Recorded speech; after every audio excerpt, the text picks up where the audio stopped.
दोस्तों, आज मैं आपके सामने फिर से एक बेहतरीन मूवी लेकर आया हूँ। कॉन्सेप्ट वाइज मूवी बहुत ही यूनिक स्टोरी को फॉलो करती है, जिस वजह से मैं इसके स्क्रिप्ट राइटर को सलाम करता हूँ। मैं हमेशा एक ऐसी मूवी की तलाश में रहता हूँ जो लोगों को और मूवी के मुकाबले एक डिफरेंट एक्सपीरियंस दे, और ऐसा ही कुछ है आज की इस शानदार मूवी में। तो चलिए बिना देरी किए शुरू करते हैं आज की ये जबरदस्त एक्सप्लेनेशन। मूवी की शुरुआत एक स्टोरी से होती है जहां एक किसान के दो बच्चे किसी बीमारी की वजह से मर जाते हैं, और अपने उन बच्चों को वापस पाने के लिए वो किसान अश्विनी कुमारों की पूजा करने लगता है। अब आप में से कई लोग अश्विनी कुमारों के बारे में जानते ही होंगे, लेकिन जिनको नहीं पता उनको मैं बता देता हूँ। हमारे धार्मिक ग्रंथों में अश्विनी कुमार दो जुड़वा भाई हैं जो भगवान सूर्य के पुत्र हैं। ऋग्वेद में भी दोनों भाइयों का बार बार नाम आता है, जिनमें दोनों को किसी को भी ठीक करने की शक्ति प्राप्त है, और यहाँ तक कि दोनों किसी भी आदमी को अपनी पावर से जिंदा कर सकते हैं। Coming back to the story, Ashwini कुमारों की इन शक्तियों की वजह से ही वो किसान उनकी पूजा करता है ताकि वो उसके बच्चों को ठीक कर दे। उसकी इस पूजा और तपस्या से दोनों अश्विनी कुमार खुश होकर उसके सामने आते हैं, लेकिन वो इस सृष्टि के नियम के विरुद्ध न जाने की वजह से उस किसान के बस एक ही बच्चे को जीवित करते हैं, और साथ में उसे एक वरदान भी देते हैं। वो उस बच्चे को अपने अपने पास से एक मूर्ति देते हैं और कहते हैं कि जब तक ये मूर्तियाँ तुम्हारे पास रहेंगी तब तक तुम्हें कभी भी कोई बीमारी नहीं होगी, और ना ही तुम किसी अकाल मृत्यु के शिकार होंगे। तुम्हारी मृत्यु जब भी होगी वो प्राकृतिक ही होगी, यानी नेचुरल डेथ। लास्ट में जाते जाते वो कहते हैं कि एक बात का ध्यान रखना कि ये मूर्तियाँ तुम्हारे साथ ही रहें, कभी इनको अलग मत करना। और इसी वरदान के साथ दोनों देवता वहाँ से चले जाते हैं। किसान का वो बेटा अब पहले से भी ज्यादा ताकतवर और स्वस्थ महसूस करता है, लेकिन एक दिन वो अकेले में बैठकर अपने दूसरे भाई के बारे में सोचता है कि काश वो भी उसके साथ होता, और भगवान ने आखिर उसको क्यों ठीक नहीं किया। उसकी इसी सोच का फायदा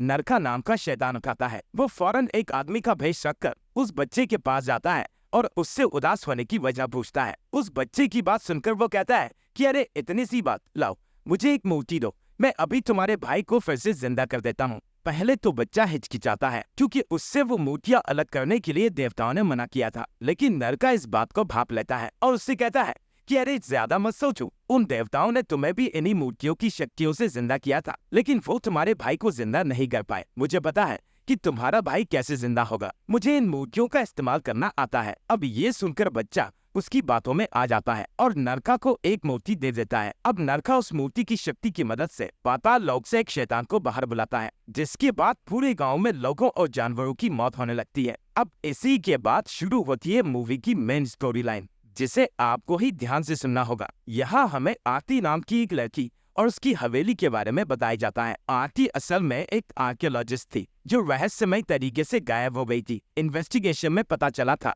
कि आरती की दिमागी हालत ठीक नहीं थी, इसलिए उसने पहले हवेली में रहने वाले पूरे स्टाफ को मारा होगा, फिर खुद भी मर गई। लेकिन इसके बावजूद इन्वेस्टिगेशन टीम को ना तो उसकी लाश मिली और ना कोई हथियार, पर बाकी पूरे स्टाफ की लाशें हवेली में पड़ी हुई थी। अब इसके बाद मूवी की कहानी को इसी केस के इर्द गिर्द 5 चैप्टर्स में डिवाइड किया गया है। तो यहाँ से स्टार्ट होता है चैप्टर 1 द 2 डॉट्स। इस चैप्टर में हम देखते हैं 5 दोस्तों को, अर्जुन, वरुण, ऋतु, राहुल और ग्रेसी। पांचों दोस्त उसी आरती वाली हवेली में आए हुए हैं और इस वक्त हवेली के अंदर ही अलग अलग प्लेसेस पर हैं। वो हवेली के अलग अलग कॉर्नर्स के फोटोज और वीडियोस रिकॉर्ड कर रहे हैं और आपस में बात करने के लिए वॉकी टॉकी का इस्तेमाल कर रहे हैं, पर यहाँ किसी का चेहरा नहीं दिखाया गया, सिर्फ कैमरे के थ्रू वो एक्टिविटीज दिखाई गई हैं जो वो लोग कर रहे हैं। और यहाँ मैं आपको एक और बात बता दूं कि राहुल असल में वरुण का ही छोटा भाई है। हम देखते हैं राहुल 4th फ्लोर पर है और कुछ अजीब सी आवाजों को रिकॉर्ड कर रहा है, जैसे कुछ स्टेप्स की आवाज, दरवाजे के बंद और खुलने की आवाज। और तभी उसे अचानक एक खुफिया कमरा दिखता है और वो अपने भाई वरुण से वॉकी टॉकी पर कहता है कि भाई मुझे वो सीक्रेट रूम मिल गया, आप में से कोई भी आवाज मत करो, मैं वीडियो रिकॉर्ड कर रहा हूँ। वो इतना कहता ही है कि तभी उसे अपने पास से किसी के भागने की आहट सुनाई देती है। वो पूछता है कि भाई क्या आप हो वहाँ? वरुण वॉकी टॉकी से कहता है कि तुम किससे बात कर रहे हो? राहुल कहता है कि भाई मुझे अभी किसी के भागने की आवाज सुनाई दी। वरुण दूसरी तरफ से हंसते हुए कहता है कि ऐसी जगहों पर अक्सर यही होता है, अभी तुम छोटे हो और नए हो, इसलिए ऐसी चीजें तुम्हें फील हो रही हैं। इस सब पर ध्यान नहीं दो और रिकॉर्डिंग करते रहो। अपने बड़े भाई की बात मानकर राहुल अब फिर से रिकॉर्डिंग में लग जाता है और आगे दूसरे कमरे में जाता है। तो उस कमरे के अंदर उसे एक अजीब सा निशान दिखाई देता है और उस निशान के बिल्कुल नीचे एक चेयर होती है जिस पर एक मरा हुआ पक्षी पड़ा होता है। राहुल जैसे ही उस चेयर की तरफ बढ़ता है वैसे ही उसके ऊपर से कुछ आवाजें सुनाई देती हैं और तभी अचानक कोई उसकी तरफ एक चाकू फेंकता है जिससे वो बाल बाल बच जाता है। लेकिन फिर उसे एक लड़की के हंसने की आवाज सुनाई देती है, जिसके बाद राहुल डरकर सीधे अपने भाई वरुण से कांटेक्ट करने की कोशिश करता है। पर तभी हम देखते हैं कि राहुल अचानक ये चिल्लाते हुए वहां से गायब हो जाता है कि भैया मुझे बचा लो, भैया मुझे बचा लो। हैरानी की बात ये होती है कि इतनी तेज चिल्लाने के बाद भी किसी को भी उसकी आवाज सुनाई नहीं देती। अब थोड़ी देर बाद वरुण वॉकी टॉकी पर राहुल से कहता है कि क्या हुआ, कहाँ हो तुम, रिकॉर्डिंग हुई है नहीं। अब दूसरी तरफ राहुल था ही नहीं तो जवाब कौन देता। इसी बीच ग्रेसी वरुण से कहती है कि उसे डिस्टर्ब मत करो, वो रिकॉर्डिंग कर रहा होगा, तुम उस सामने वाले कमरे में जाओ, मैं दूसरी तरफ जाती हूँ। इसके बाद वरुण सीधा आरती के रूम में जाता है और वहां आके वीडियो रिकॉर्ड करते हुए कमेंट्री करने लगता है। तो दोस्तों, मैं आ चुका हूँ इस हवेली की मालकिन के बेडरूम में। कहा जाता है कि उसने पूरे स्टाफ को मार दिया और फिर खुद ही कहीं गायब हो गई। आप यहाँ लगे खून के धब्बों को देखकर अंदाजा लगा सकते हैं कि उस लड़की ने आखिर किस तरह सभी को मारा होगा। हम में से पहले आने वाले लोगों को यहाँ कुछ डरावनी आवाजें आती थी, इसीलिए वो डरकर भाग गए। वो कहते थे कि हमें वहाँ एक लड़की के हंसने की आवाज आती थी, लेकिन मुझे तो अभी तक कुछ भी ऐसा सुनाई नहीं दिया। और ये सब बोलते बोलते वरुण हंसने लगता है, लेकिन तभी उसे एक लड़की के हंसने की आवाज आती है, वही आवाज जो राहुल ने सुनी थी। अब उस आवाज को सुनकर वरुण भी एकदम से चुप हो जाता है, जिसके बाद उस कमरे का दरवाजा अपने आप बंद और खुलने लगता है। घबराया हुआ वरुण उस सीन को कैमरे में कैप्चर करते हुए वहां से निकलने की कोशिश करता है, लेकिन तभी कैमरे के सामने एक लंबे बालों वाली लड़की दिखाई देती है, जिसके बाद वरुण का कोई भी अता पता नहीं होता। अब हम देखते हैं ऊपर वाले फ्लोर पर रितु और ग्रेसी होते हैं। बात करते करते ग्रेसी अचानक गायब हो जाती है, जिस वजह से पहले तो रितु को लगता है कि वो कहीं छुपकर मजाक कर रही है, लेकिन तभी उसे एक कमरे से ग्रेसी की आवाज सुनाई देती है। जब वो उस कमरे की तरफ बढ़ती है तो उसे पीछे वाले कमरे से ग्रेसी की आवाज सुनाई देती है। अब ये देखकर रितु के भी रोंगटे खड़े हो जाते हैं और वो कहती है, ग्रेसी तुम कहाँ हो, सामने आओ, मुझे परेशान मत करो। तभी उसे सामने एक लड़की की आकृति दिखाई देती है और रितु उसको ग्रेसी समझकर उसकी तरफ बढ़ने लगती है। इसी बीच अचानक रितु के वॉकी टॉकी पर अर्जुन की आवाज आती है। वो चिल्ला चिल्लाकर कहता है कि रितु, वरुण और राहुल मारे गए हैं, तुम और ग्रेसी फौरन मेरे पास आओ। रितु अर्जुन की आवाज को सुनकर समझने की कोशिश करती है, लेकिन अर्जुन की आवाज साफ नहीं होती। इसी के साथ साथ वो उस आकृति की तरफ भी बढ़ने लगती है जो उसे ग्रेसी जैसी लग रही थी, लेकिन तभी उसे अंदाजा होता है कि वो ग्रेसी नहीं कोई और है, जिसके बाद वो वापस नीचे की ओर भागने लगती है और इसी बीच वो लड़की उसके पास आ जाती है और हम देखते हैं वरुण और राहुल की तरह अब रितु भी गायब हो चुकी है। ये सब होने के बाद अब फाइनली हमें मूवी के अंदर एक आदमी के चेहरे को दिखाया जाता है, जो कोई और नहीं बल्कि अर्जुन था। अर्जुन बेहद डरा हुआ था और रितु से कांटेक्ट करने की कोशिश कर रहा था। वो पूछता है कि रितु तुम कहाँ हो। इतने में उसे उस हवेली के बाहर से रितु की आवाज सुनाई देती है। वो फौरन बाहर जाता है, लेकिन उसे वहां कोई दिखाई नहीं देता। इसके बाद उसे भी रितु की आवाज कभी इधर से तो कभी उधर से सुनाई देती है और फिर वो लड़की उसके सामने आती है, जिसके बाद वो भी गायब हो जाता है। यहाँ गौर करने वाली बात यह है कि अब तक मूवी के अंदर दो कलर की लाइट्स को बार बार दिखाया गया है, एक होती है ब्लू और दूसरी होती है ग्रीन। लेकिन ऐसा क्यों है ये आपको आगे पता चल जाएगा। अब सभी दोस्तों के गायब होने के बाद पहला चैप्टर खत्म हो जाता है और उसके बाद हमें मूवी का नाम दिखाया जाता है, वो है अश्विन्स। जिसके बाद हम एंटर करते हैं चैप्टर 2 में, जिसका नाम है द टू वॉइसेस। इस चैप्टर में हम फ्लैशबैक में जाते हैं, जहां हमें इन पांचों फ्रेंड्स को दिखाया जाता है। यहाँ हमें पता चलता है कि ये पांचों इंडिया के जाने माने पैरानॉर्मल एक्टिविस्ट हैं, यानी वो लोग जो भूत प्रेत की तलाश करते रहते हैं। इन पांचों के अपने अपने यूट्यूब चैनल्स भी हैं, जहां ये इंडिया के अलग अलग हॉन्टेड प्लेसेस की वीडियोस को पब्लिश करते रहते हैं। अब हम देखते हैं एक लंदन की फैमिली को, जो इन पांचों के काम को खूब पसंद करती है, इसलिए वो इन पांचों को एक ऑफर देती है कि आप लोग लंदन आओ, यहाँ के हॉन्टेड प्लेसेस को एक्सप्लोर करो, जिसको वो कंपनी स्पॉन्सर करेगी। अब ये पांचों आपस में बात करते हैं और फिर लंदन जाने के लिए तैयार हो जाते हैं। अर्जुन और रितु असल में हस्बैंड वाइफ होते हैं। वो दोनों शुरू से ही इस फिल्म में काफी समय से काम कर रहे हैं। खैर, यहाँ हमें पता चलता है कि लंदन की वो कंपनी इनको सबसे पहले जिस हॉन्टेड प्लेस पर भेज रही थी वो वही आरती की हवेली थी। यानी आरती की हवेली का जिक्र जो पूरी मूवी में हो रहा था वो इंडिया में नहीं बल्कि लंदन में थी। अब हम इन पांचों को देखते हैं, जिनको लंदन में आने के बाद उस कंपनी के ड्राइवर द्वारा हवेली के 5 किलोमीटर पहले उतार दिया जाता है, क्योंकि उसके आगे गाड़ी नहीं जा सकती। रास्ता खराब है। कंपनी की एजेंट उनसे कहती है कि आपको यहाँ से पैदल ही जाना होगा। वो हवेली करीब 5 किलोमीटर दूर है। शाम होने से पहले वहाँ पहुँच जाइए, क्योंकि फिर रास्ते में समंदर का पानी बढ़ जाता है। ऐसा ना हो कि आप लोग बीच में फंस जाए। ऋतु और अर्जुन डिसाइड करते हैं कि सभी लोग आज रात ही हवेली को एक्सप्लोर कर लेते हैं, क्योंकि कल अर्जुन का बर्थडे है। आज रात काम खत्म करने के बाद कल अर्जुन का बर्थडे लंदन में ही सेलिब्रेट करेंगे। इसके बाद सभी दोस्त उस हवेली की तरफ पैदल ही निकल पड़ते हैं और शाम होने तक वहाँ पानी धीरे धीरे बढ़ने लगता है, जिसके बाद वो अपनी रफ्तार तेज कर देते हैं। रास्ते में राहुल अपने भाई वरुण से पूछता है कि आखिर आरती ने लंदन में आकर ऐसी जगह पर हवेली क्यों बना ली। वरुण कहता है कि काफी साल पहले विक्रम नाम का एक बड़ा बिजनेसमैन लंदन आया था। उस वक्त यहाँ कुछ ऐसे घरों की नीलामी हो रही थी जो सरकार के पास थे। कम दाम होने की वजह से विक्रम ने इस हवेली को खरीद लिया और मरने से पहले अपनी बेटी आरती के नाम कर दिया। और आरती भी एक जानी मानी आर्कियोलॉजिस्ट थी। राहुल पूछता है तो आरती को क्या हुआ भैया। वरुण बताता है कि मुझे कुछ खास नहीं पता, लेकिन मैंने आर्टिकल में पढ़ा था कि आरती इंडिया की कांचीपुरम से 2 कर्ज मूर्तियों को चुराकर यहाँ आ गई थी। बाद में जब पुलिस उसकी तलाशी में यहाँ आई तो उन्हें यहाँ 15 लोगों की लाश मिली, लेकिन आरती अभी भी गायब है, पता नहीं कहाँ गई। साथ में पुलिस वालों को कुछ ब्लैक मैजिक की बुक्स और कुछ रिचुअल्स के सबूत भी मिले थे, जो शायद आरती ने ही परफॉर्म किए होंगे, ऐसा सभी का मानना है। राहुल अपने भाई की बात को गौर से सुन ही रहा होता है कि तभी ऋतु उसके पास एक खुशखबरी लेकर आती है कि उसका नंबर इंडिया के बहुत बड़े साउंड इंजीनियरिंग कॉलेज में आ गया है और अगले हफ्ते उसको ज्वाइन करना है। ये सुनकर पूरी टीम राहुल के लिए बहुत खुश होती है। इसके बाद हम देखते हैं अर्जुन को, जो आरती के द्वारा लिखी गई किताब को ध्यान से पढ़ रहा था। वो अपनी वाइफ ऋतु को बताता है कि आरती ने अपनी किताब में लिखा है, कोई भी आदमी मरने के बाद सीधा मुक्त नहीं होता। कुछ आत्माएं पहले बीच में फंस जाती है, जिन्हें मुक्ति नहीं मिलती, और शुरू में उनको ये भी पता नहीं होता कि वो मर चुके हैं, इसलिए वो हमसे कांटेक्ट करने की कोशिश भी करते हैं। है ना इंटरेस्टिंग बात। ये सुनकर ऋतु कहती है कि इन बातों के लिए और भी दिन है। कल तुम्हारा बर्थडे है और आज हमारा इस हवेली का प्रोजेक्ट। इसको पूरा करते ही कल मैं तुम्हें एक बहुत बड़ा सरप्राइज दूंगी, इसलिए पहले काम खत्म कर लेते हैं। इसके बाद सभी दोस्त फाइनली उस हवेली के पास पहुंचते हैं, लेकिन अर्जुन को वहाँ कुछ अजीब सा फील होता है। उसे लगता है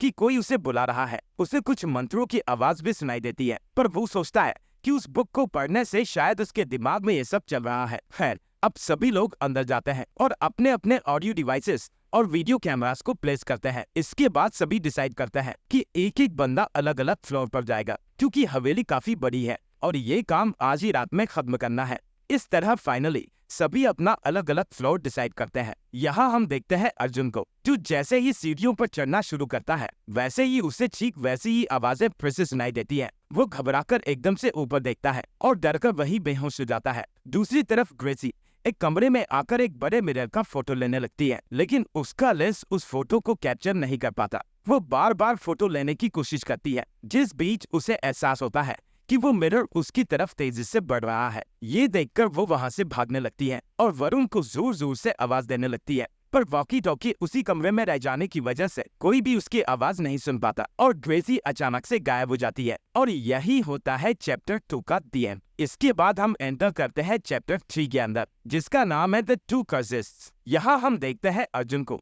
जो अभी अभी होश में आता है और होश में आने के बाद उसे फिर से वही आवाजें सुनाई देने लगती हैं। घबराकर वो अपने लोगों से कांटेक्ट करने की कोशिश करता है, लेकिन कर नहीं पाता। उधर ऋतु भी ऊपर वाले फ्लोर से अपने दोस्तों को कांटेक्ट करने की कोशिश करती है, लेकिन कर नहीं पाती। तभी अचानक ऋतु को एक कमरे से हरी रोशनी आती हुई दिखाई देती है और साथ में एक हाथ दरवाजे के उस तरफ दिखाई देता है। वो फौरन दूसरी तरफ भागने की कोशिश करती है, लेकिन गेट ओपन नहीं होता। पर तभी वो देखती है कि दूसरा गेट बार बार ओपन और क्लोज हो रहा है। ये देखकर वो और डर जाती है और छुपकर वरुण और अर्जुन से कांटेक्ट करने की कोशिश करती है, लेकिन तभी उसके सामने एक लड़की आती है, जिसको देखकर वो तेज चिल्लाकर वहां से भागने की कोशिश करती है, लेकिन भाग नहीं पाती और वहीं से गायब हो जाती है। और इस वक्त भी हमें वहां वही हरी रोशनी दिखाई देती है। उधर दूसरी तरफ अर्जुन अपने दोस्तों को ढूंढते हुए किसी अलग कमरे में चला जाता है, जहाँ कुछ अजीब से सिंबल बने होते हैं और साथ में एक राक्षस की ड्राइंग भी। वो उनको ध्यान से देखता है, तभी उसे वहाँ खुद का स्केच भी दिखाई देता है, जिसे देखकर वो पूरी तरह से शॉक हो जाता है। इस बीच उसे अचानक ऋतु की आवाज सुनाई देती है और वो हवेली से बाहर उसको ढूंढने आ जाता है। बाहर आने पर वो देखता है कि उसके सभी साथी वही मरे हुए पड़े हैं। वो ऋतु के पास जाकर उसको उठाने की कोशिश करता है कि तभी उसे सामने से वरुण आता हुआ दिखाई देता है, जिसके हाथ में ग्रीन टॉर्च होती है। वो अर्जुन से कहता है कि यार अंदर गड़बड़ है, मुझे लग रहा है कि हम सभी की जान खतरे में है। वरुण को सामने देखकर तो अर्जुन के होश ही उड़ जाता है, क्योंकि उसकी लाश उसके सामने ही पड़ी थी। और तभी उसे आरती की किताब में लिखी एक वही बात याद आती है कि मौत के बाद हम मुक्ति से पहले एक जगह पर ट्रैप हो जाते हैं, जहां मरने वाले को नहीं पता होता कि वो मर चुका है। इसके बाद अर्जुन फौरन वरुण के पास आता है और उसकी कैमरे की रिकॉर्डिंग को देखने की कोशिश करता है, और उसमें वो जो देखता है उससे उसके पैरों के नीचे से जमीन खिसक जाती है। वो देखता है कि उसके दोस्तों को किसी और ने नहीं बल्कि उसी ने मारा है। हवेली में आते ही जब वो बेहोश हुआ तब उसका दिमाग उस शैतान के काबू में था। उसे लगा कि वो बेहोश है, लेकिन इस बीच वो एक एक करके अपने सभी साथियों को मारकर हवेली के बाहर जाकर रख रहा था। और यहाँ अर्जुन एक चीज नोटिस करता है कि जब जब वो अपने दोस्तों को मार रहा था और जब जब वो उन आत्माओं की दुनिया को देख रहा था, तब तब उसे वो हरी रोशनी दिखती थी। यानी अभी जो वरुण उस ग्रीन टॉर्च को लेकर उसके पास आया वो असल में मरकर ट्रैप हो चुका है, लेकिन वरुण की आत्मा को नहीं पता कि वो मर चुका है, जबकि शैतान की वजह से अर्जुन उसे देख पा रहा होता है। और यही होता है थर्ड चैप्टर का दी एंड।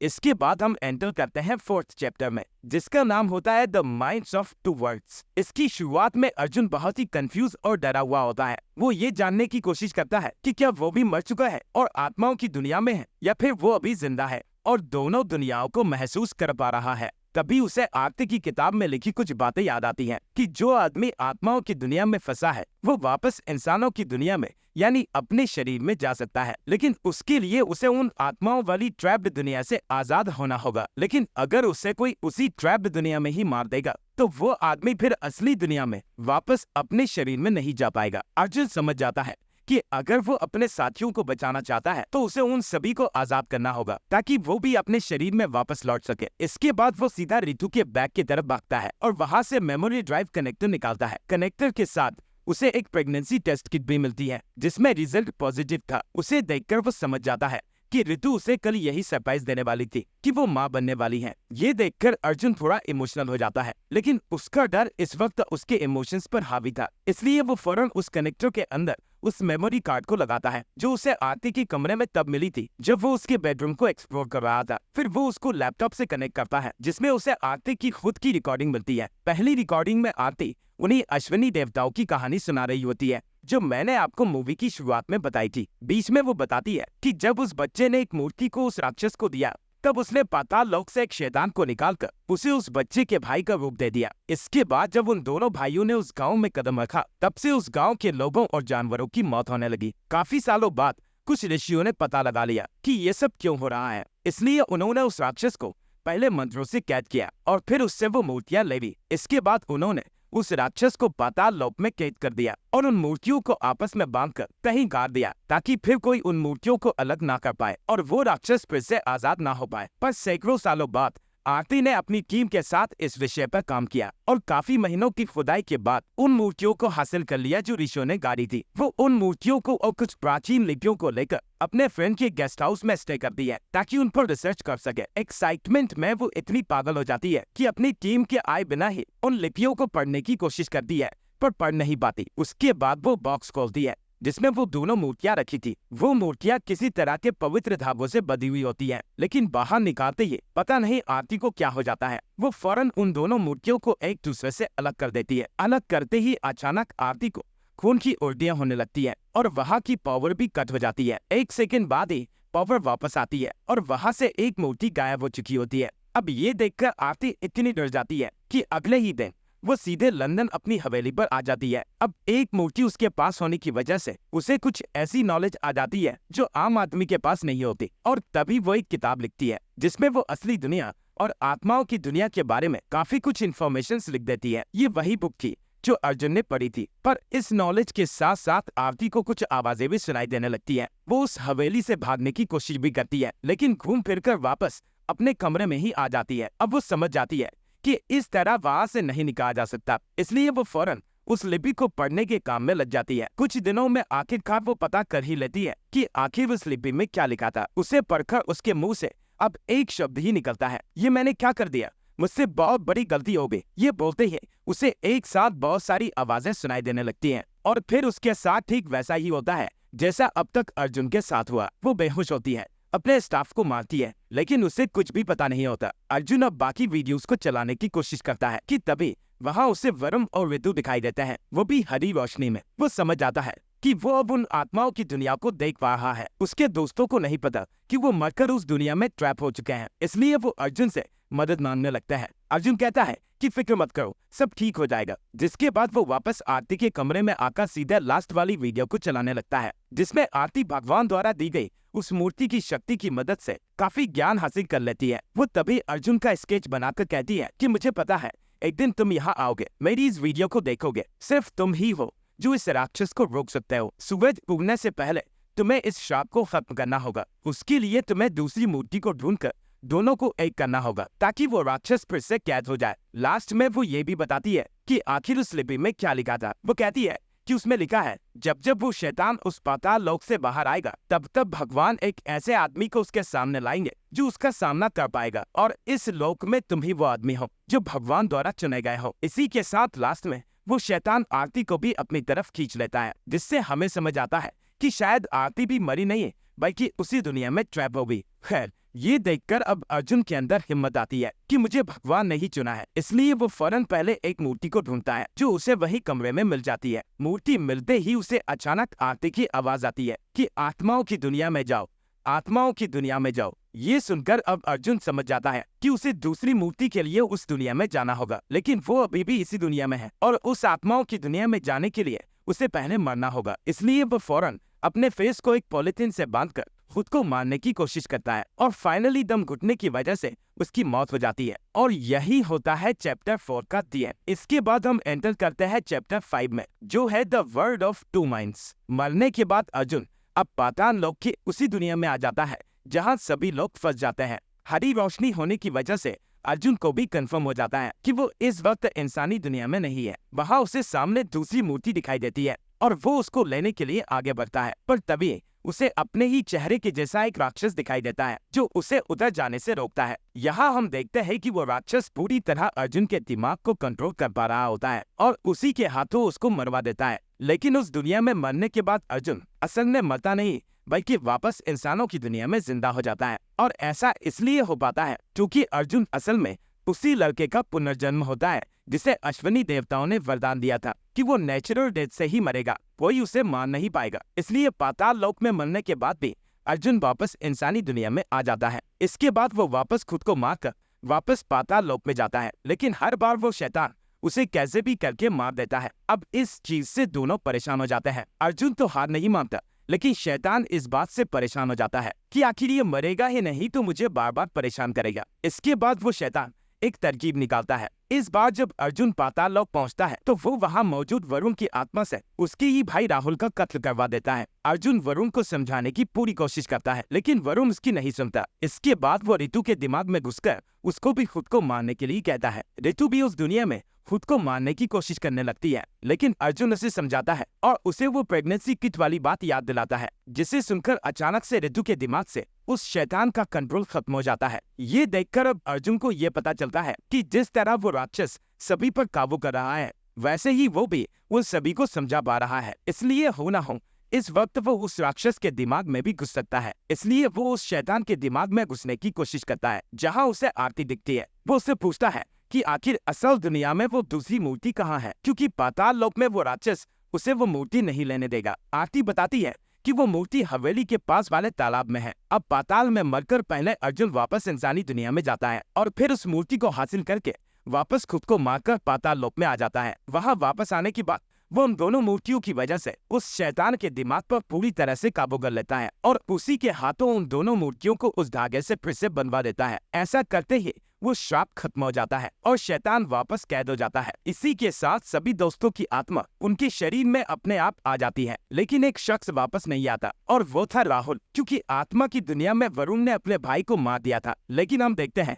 कि अभी तक अर्जुन इंसानी दुनिया में वापस नहीं जाता। वो वही खड़ा ये सोचने लगता है कि आने वाले सालों में कोई ना कोई फिर से इन मूर्तियों को अलग करेगा और फिर से ये सिलसिला शुरू हो जाएगा। भगवान ने ये मूर्तियां मुझे दी हैं, इसलिए अगर मैं खुद को खत्म कर लूं तो ये मूर्तियां भी भगवान के पास पहुंच जाएंगी। इस तरह हम देखते हैं कि अर्जुन खुद को अब उसी दुनिया में खत्म करने का फैसला लेता है और उसकी बीवी रितु उसे इंसानी दुनिया में उठाने की कोशिश करती है, लेकिन वो नहीं उठता। और इसी के साथ होता है इस मूवी का दी एंड।